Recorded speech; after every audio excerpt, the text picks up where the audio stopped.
இந்த முறை நல்லூர் திருவிழா இதுவரைக்கும் நடந்த நல்லூர் திருவிழாவில் மாதிரி இருக்காது. பல முக்கியமான மாற்றங்கள் இந்த திருவிழாவில் இருக்க போகுது. வெளிநாடுகளிலிருந்தும் வெளி மாவட்டங்களிலிருந்தும் நீங்கள் இந்த நல்லூர் திருவிழாவுக்கு வருவதற்கு ஆயத்தமாகி கொண்டிருப்பீர்கள், திட்டமிட்டு கொண்டிருப்பீர்கள்.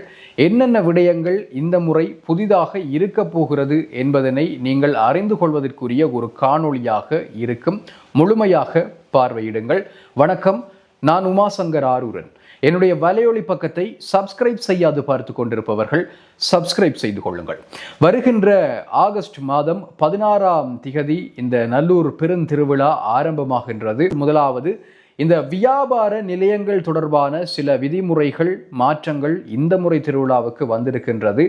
சினிமா பாடல்கள் ஒலிப்பதற்கு தடை. வழக்கமாக போன முறை அதுக்கு முதல் முறை எல்லாம் பார்த்தீங்கன்னா இந்த வியாபார நிலையங்கள் பெரிய பொக்ஸுகளை வைத்து இந்த சினிமா பாடல்களை ஒலிக்க விடுவது அவர்களுடைய ஒரு தொழில் ரீதியான ஒரு முறையாக இருந்திருக்கிறது. ஆனால் அது இந்த முறை சரிவராது. சினிமா பாடல்களை வியாபார நிலையங்கள் ஒலிப்பதற்கு தடை விதிக்கப்பட்டிருக்கிறது. இது முதலாவது. அடுத்தது, இந்த ப்ரமோஷன் நிகழ்ச்சிகள். உங்களுக்கு தெரியும், நல்லூர் திருவிழாண்டா பெரிய பெரிய கொம்பனிகள் எல்லாம் வந்து இந்த ப்ரொமோஷன் நிகழ்ச்சிகளை முன்னெடுக்கிறது பெரிய ஒரு விஷயமாக இருக்கிறது. அது ஒரு மிகப்பெரிய ஒரு வர்த்தக வலயமாக இந்த திருவிழா காலங்களிலே நல்லூர் தொழிற்படுவதும் சகலரும் அறிந்த ஒரு விடயம். அந்த அடிப்படையில் இந்த ப்ரொமோஷன் தங்களுடைய வியாபாரங்களையும் தங்களுடைய சேவைகளையும் ப்ரொமோட் பண்ணுவதற்காக ப்ரொமோஷன் நிகழ்ச்சிகள் இடம்பெறும். அங்கே வந்து இந்த சினிமா பாடல்கள் மற்றும் ஆடல் பாடல் நிகழ்ச்சிகள், குறிப்பாக இந்த மிக்கி மவுஸ் மாதிரி உருவம் அணிந்து வேறு வேடங்கள் இட்டு சினிமா பாடல்களுக்கு நடனமாடுவது, அந்த வீதிகளால் செல்பவர்களையும் கூப்பிட்டு வைத்து நடனமாடுவது, வீதிகளால் செல்லுகின்ற இளைஞர்கள் மற்றும் பக்தர்கள் அவர்களும் சேர்ந்து நடனமாடுவது, இது போன்ற விடயங்கள் எல்லாம் இடம்பெறும். இதெல்லாம் இனி நடக்காது. அதாவது இந்த முறை நடக்காது. அதற்கு மிக மிக இறுக்கமான கட்டுப்பாடு விதிக்கப்பட்டிருக்கிறது. அந்த ஆடல் பாடல் நிகழ்ச்சிகளுக்கும் தடை விதிக்கப்பட்டிருக்கிறது. இந்த விதிமுறையை மீறுபவர்களுக்கு அங்கே இருக்கின்ற ஒலி அமைப்பு சாதனங்கள் அனைத்தும் பறிமுதல் செய்யப்படும் என்று இப்பொழுது இறுக்கமாக அறிவிக்கப்பட்டிருக்கிறது. இது அடுத்த முக்கியமான ஒரு மாற்றம், இந்த விளம்பர காட்சிப்படுத்தல்கள். விளம்பர காட்சிப்படுத்தல்கள் எனும் பொழுது இந்த திரையில வந்து பெரிய பெரிய எல்இடி ஸ்கிரீன்கள் எல்லாம் போட்டு முக்கியமான சில வர்த்தக மையங்களாக இருக்கட்டும் அல்லது இந்த ப்ரொமோஷன் செய்ய வந்தவர்களாக இருக்கட்டும், அனைவருமே இந்த எல்இடி ஸ்கிரீன்களை பயன்படுத்தி தங்களுடைய விளம்பரங்களை அங்கே காட்சிப்படுத்துவார்கள். இந்த விளம்பர காட்சிப்படுத்தல்கள் வந்து முற்றாக தடை செய்யப்பட்டிருக்கிறது. அதுபோல வேறு காட்சிப்படுத்தல்களும் இந்த தெய்வீகம் சார்ந்தவை மற்றும் அந்த கலாச்சார பின்னணியோடு இருக்கின்ற காட்சிகள் காணொளிகள் மாத்திரம்தான் காட்சிப்படுத்தப்படலாம். தெய்வீகம் சாராதவை மற்றும் விளம்பரங்கள் இவற்றிற்கு முழுமையாக தடை விதிக்கப்பட்டிருக்கிறது. இது முக்கியமான ஒரு மாற்றம் இந்த முறை அறிமுகப்படுத்தப்பட்டிருக்கிறது. அதே போல அடுத்தது, இந்த படப்பிடிப்பில் ஈடுபடுபவர்கள், பல்வேறு ஊடகங்கள், அதே நேரம் சமூக வலைத்தள செயற்பாட்டாளர்கள், தனிப்பட்ட நபர்கள் என்று சொல்லி பலர் வந்து இந்த புகைப்படம் எடுக்கின்ற வேலைகளிலே ஈடுபட்டிருப்பார்கள். இந்த நல்லூர் பெருந்திருவிழாவின் போது அவர்களுக்கு ஒரு அறிவிப்பு வெளியாகி இருக்கிறது.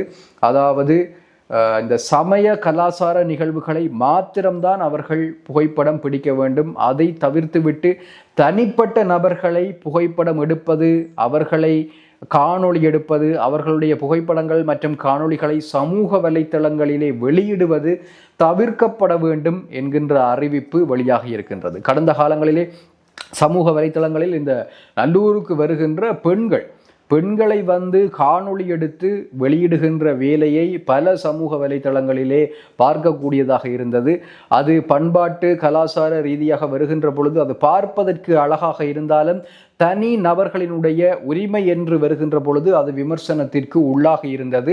அவர்களுடைய அனுமதிகளை பெற்று அவற்றை வெளியிட்டார்களா என்பது பெரியதொரு கேள்விக்குறியாக இருந்தது. ஆகவே அந்த அடிப்படையில் இந்த அறிவிப்பு இப்பொழுது வெளியாகி இருக்கிறது. ஆகவே இந்த தனி நபர்களை, குறிப்பாக பெண்களை காணொளி வீடியோ எடுக்கின்ற சமூக வலைத்தளங்கள் வெளியிடுபவர்கள், சமூக வலைத்தளங்களில் வெளியிடுபவர்கள் இப்பொழுது என்ன செய்ய போகிறார்கள் என்பதனை பார்க்கலாம். இந்த முறை திருவிழாவுக்கு இந்த விதியை வந்து எவ்வளவு தூரம் இறுக்கமாக கடைபிடிக்கிறார்கள் என்பதனையும் பார்க்கலாம். அடுத்தது, ட்ரோன் யூஸ். ட்ரோன் பறப்பதற்கு ஆலய சூழலிலே பறக்க விடுவதற்கு தடை விதிக்கப்பட்டிருக்கிறது. இது கடந்த காலங்களிலும் இருந்திருக்கும் என்று நினைக்கின்றேன். அதாவது இந்த புகைப்படம் காணொளியாக்குதல் ட்ரோன் மூலமாகவும் இடம்பெற்றது. அதற்கும் இப்பொழுது தடை விதிக்கப்பட்டிருக்கிறது. இதற்கு அடுத்தபடியாக இன்னும் ஒரு முக்கியமான ஒரு தடை இந்த சிவப்பு வெள்ளை பகுதி என்று குறிப்பிடுகிறார்கள். நான் நினைக்கிறேன் அதில் இந்த கொடி மாதிரி சுத்தவரை கட்டியிருப்பினும் நினைக்கிறேன். சிவப்பு வெள்ளை துணிகள் கட்டப்பட்டிருக்கும். அந்த ஏரியாவுக்குள்ள வியாபாரம் தடை. அதாவது சில தனிப்பட்டவர்கள் வந்து கைகளிலே பைகளை வைத்துக்கொண்டு அதற்குள் இந்த கற்பூரமாகட்டும், தேங்காயாகட்டும், அல்லது வேறு சில பொருட்களாகட்டும் அவற்றை வைத்துக்கொண்டு, அதே நேரம் விளையாட்டு சாமான்கள் அதெல்லாத்தையும் வச்சு கொண்டு விற்கிறது வந்து முழுக்க தடை செய்யப்பட்டிருக்கிறது. ஆகவே இந்த சிவப்பு வெள்ளை பகுதிக்குள் வியாபாரம் முற்றுமுழுதாக தடை செய்யப்பட்டிருக்கிறது. அதே போல யாசகம் பெறுதல் அதுவும் தடை செய்யப்பட்டிருக்கிறது. ஆகவே யாசகர்களையும் இந்த முறை இந்த சிவப்பு வெள்ளை பகுதிக்குள்ள வந்து பார்க்க இயலாது என்று எதிர்பார்க்கலாம். பார்ப்போம் இந்த விதியையும் எப்படி கடைப்பிடிக்கணும் என்றது, அதே மாதிரி அமுல்படுத்தினம் என்றதையும். இந்த விதிமுறையை மீறினால் பொருட்கள் பறிமுதல் செய்யப்படும் என்றும் கூறப்பட்டிருக்கிறது. அடுத்தது வழக்கமாக விமர்சனத்துக்கு உள்ளாகின்ற ஒரு விஷயம் இந்த காவடி எடுக்கிறது. காவடி எடுத்து வருபவர்கள் பல கஷ்டங்களுக்கு மத்தியில் பல சிரமப்பட்டு தான் இந்த காவடியை எடுத்து வருவார்கள். அவர்களை சரியான விதத்தில் ட்ரீட் பண்ணவில்லை என்று குற்றச்சாட்டு ஒவ்வொரு முறையும் வருவது வழக்கம். ஆனால் இந்த முறை ஒரு தீர்மானம் எடுத்திருக்கிறார்கள். வழக்கம் போலதான் காவடி வந்து முன்பக்கத்தால் மட்டும்தான் வரலாம். அதாவது பருத்தித்துறை வீதியூடாக மாத்திரம்தான் வரலாம். பருத்தித்துறை வீதியில் செட்டித்தெருவுக்கு முன்பாக இருக்கின்ற பந்தலுக்கு முன்பாக காவடி இறக்கப்படும். காவடி இறக்கியவுடன் செட்டித்தெரு வழியாக வந்த காவடி வாகனம் சென்று விட வேண்டும் என்பதும் இந்த முறை கடுமையான விதிமுறையாக அமுல்படுத்தப்பட்டிருக்கிறது. ஆகவே காவடி எடுப்பவர்கள் இந்த நடைமுறையை கவனத்தில் கொள்ளுமாறு கேட்டுக்கொள்கின்றேன்.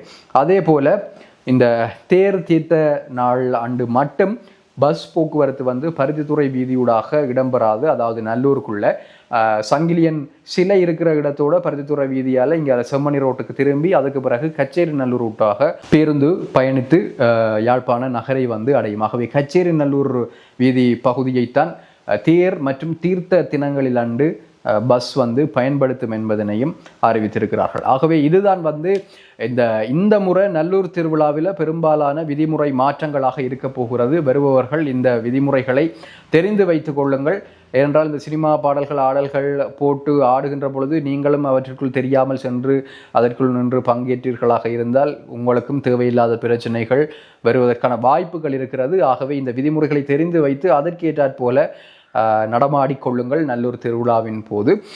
ஆனால் இவ்வளவு நெறிமுறைகளும் அறிவிக்கப்பட்டிருக்கின்றன. ஆனால் இந்த நல்லூருக்கு பக்கத்தில் இருக்கிற அந்த மலசல கூடம் இருக்குது, அந்த விளையாட்டு சாமான் கடைகள் வந்து இருக்கிற அந்த ரியோவுக்கு பக்கத்தில் இருக்கிற அந்த கடைகள் மலசல கூடங்கள் இருக்குது. அதை வந்து இன்னமும் சுத்தமாக்கின மாதிரி தெரியல. முந்த நாள் வரைக்கும் அது சுத்தமாக்கப்படையிலன்னு நினைக்கிறேன். நேற்று அல்லது இன்றைக்கு சுத்தமாக்கினாங்களா தெரியல.